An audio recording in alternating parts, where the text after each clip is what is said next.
privilege plays. Yo, I pretty privilege. Pretty privilege. Pretty. I've been around a time or two, and I know a lot of boys like you. Let's go and never look back. You're giving me a heart. Hi guys, welcome to my YouTube channel. My name is Sihle, but I formerly go by the name of Spesh, and this is my first YouTube video. Okay, so the reason why I chose influencing as my first topic of discussion is because I know that now that I've entered the platform called YouTube, I'll kind of like automatically fall under the spectrum of influencing. So I just wanted to share with you guys my views on it, how I feel about it, and just hopefully I can teach you guys something and you guys can be encouraged by it. So let's go. So one day me and my friends were having a phone call, ne? So it was me, Valisa, and Bali. So we're busy having girl chats, you know what it is, as usual. So then towards like the end of the call, my friend Bali asked us like, why did I say Bali? My friend Bali. My friend Bali asked us a question. It was like a deep question. Like it was those type of questions that make you think about your life. So she was like, guys, what do you think you've been called to do? Like, what do you think is your purpose here on earth? So we're like, okay, think about it a few seconds. So I think I was the second one or the last one to answer. So okay, my friend Balisa answers, Bali answers, and then it's my turn to answer. And I said, I feel like I've been called to be an influencer. So after I said that, it was like a silence nyana of, okay. And I feel like I also, like, in that moment, I wasn't sure what I actually meant. But then when they were like, okay, friend, we hear you, so what do you mean? And I was like, nah, I feel like my whole life I've been influential to other people. So I feel like I'm just called to just influence people in whatever way it is. But oksalayo, I must influence. Ne? So they're like, oh, okay, friend, we hear you. But I feel like in that moment when I said influencer, we all kind of thought, hi guys, a lot of you have been asking where I got these vacations, vlogs, you know, all of those things. But I think it's the word that I used, but the meaning behind it was very different to what we all thought. Ne? Okay, fine. So I decided, okay, let me go and think about it. Like, let me go and reflect on my answer, because I feel very sure about this answer. Like, I know this answer, but I don't know like the deep details into it. So I was like reflecting, thinking about it, and then I started to remember that when I was my early teenage years, like 15, 16, I was a youth leader at my church. Now that was tricky. Like, that was tricky, because as a youth leader, there's certain rules. I don't want to say rules because it sounds very serious, but I don't know which word to use. But it's like rules, protocols, nyana, that you needed to follow as a leader in order to represent the church well and to, like, you know, stuff like that.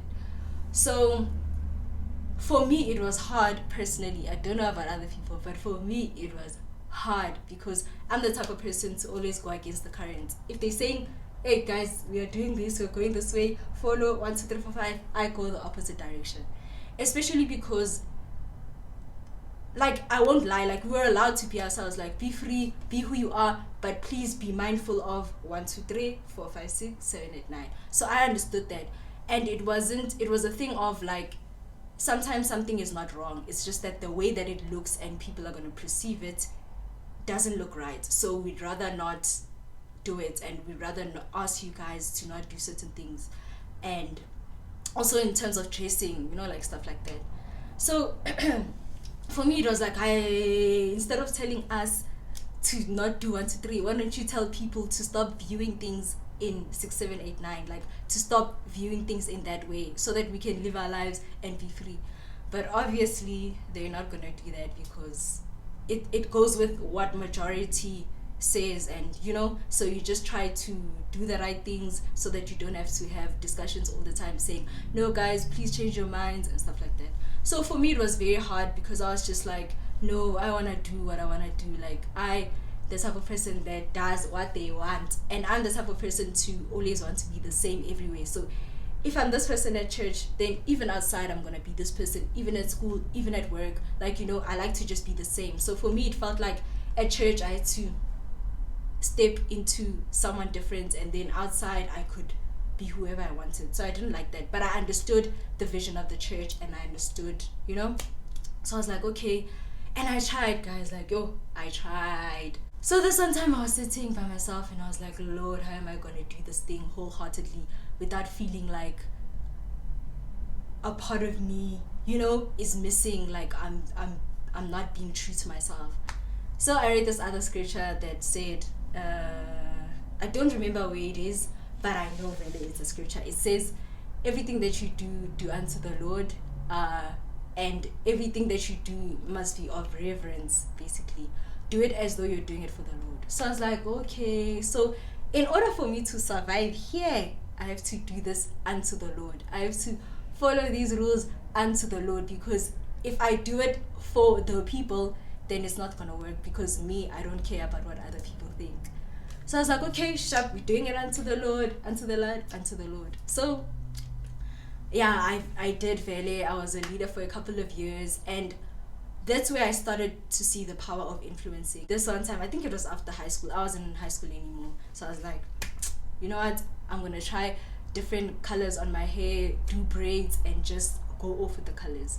So I started doing that, and people were looking at me like, oh my gosh, girl, you brave. What's this hairstyle? Then a couple of months later, half of the youth had colorful braids.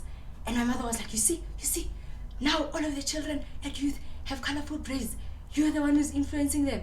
And I was like, I'm just doing what I want to do. I'm just living my life, trying my own things. So I didn't expect anyone to, in the beginning it was exciting, but also scary.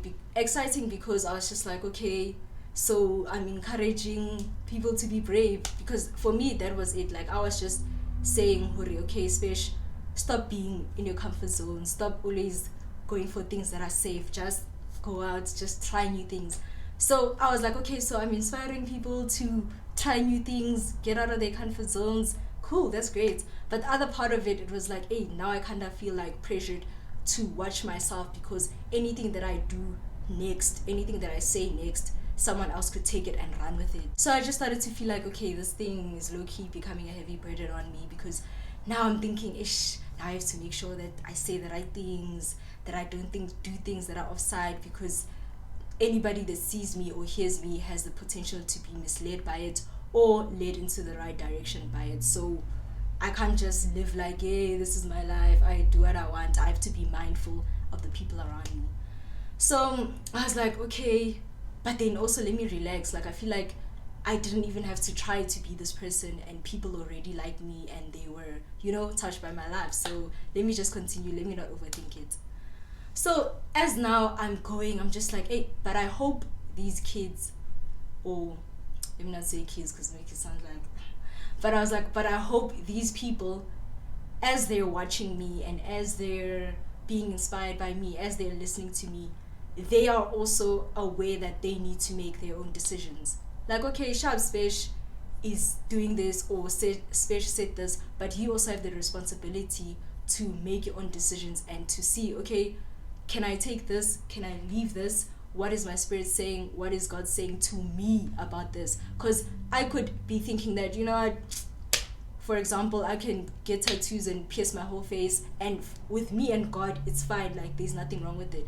And someone else could be seeing it different. So just because I can do it doesn't mean you can do it. Do you understand? So I had that thing in my head, like, okay, I hope these people, they know that, like, they also need to be responsible for their own lives. So I felt like it would be unfair to put that whole burden on leaders and influencers, because yes, as much as we have the power to influence the way that you think, influence the things that you do, but it's also still your responsibility to make sure that you understand your journey, have discernment, know the things that are for you and the things that are not for you, guard your heart, protect your mind, and with everything that you receive from the outside, you must be able to have a reference that you can use as a filter to say, okay, I, for example, believe in the Bible, I believe in God. So with every information that I get, I need to think, okay, so what is God saying about this to me? What is the Bible saying, so that I don't just take everything or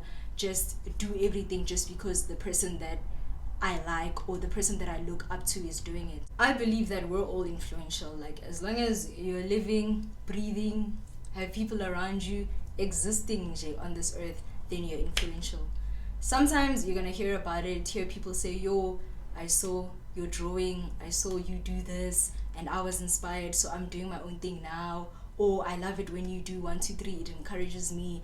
And sometimes you won't hear it, but just because you're not having anyone tell you or you've never heard anyone say anything doesn't mean it's not happening. Like, it doesn't mean you're not touching people's lives. So I just want to encourage you guys to keep doing what you're doing. Like, keep doing the things that you love, keep loving yourself, keep loving all your flaws, keep going. I know that in this industry of influencing and social media, pretty privilege plays a big role in it. Like, if you fit into society standards of what beauty is, then it's easy for people to listen to you, follow you, watch the things that you do. And if you don't, you kind of have to make up for it by being super funny or super talented.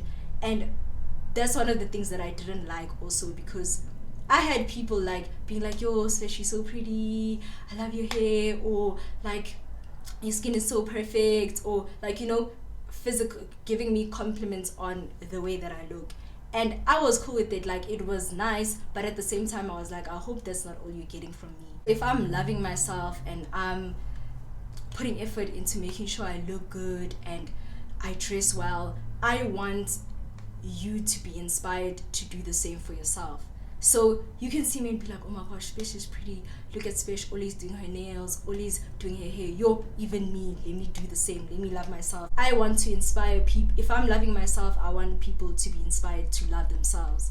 So I feel like a lot of the times social media is based on people wanting to be someone else. And I don't like that. Like, I don't like the thought of someone wanting to be me, because I don't think that's influencing.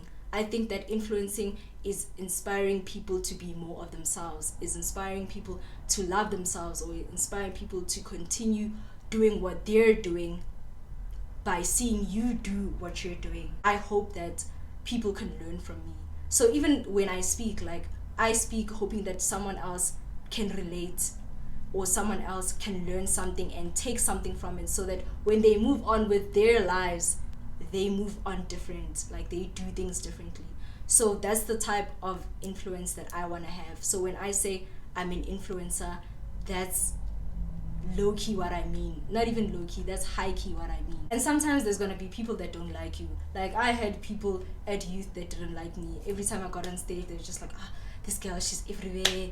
Oh, why does she speak like that? Oh, she thinks this, and I didn't care. Like, I didn't care. It meant that I'm not for them, they're not for me, they're just not my target market, period. Because my target market is the people that like me, people that can relate to me, people that feel like they're getting something from me. So if you're not getting that, that means you're at the wrong place. You can try next door, you can try someone else. That's how I understood it.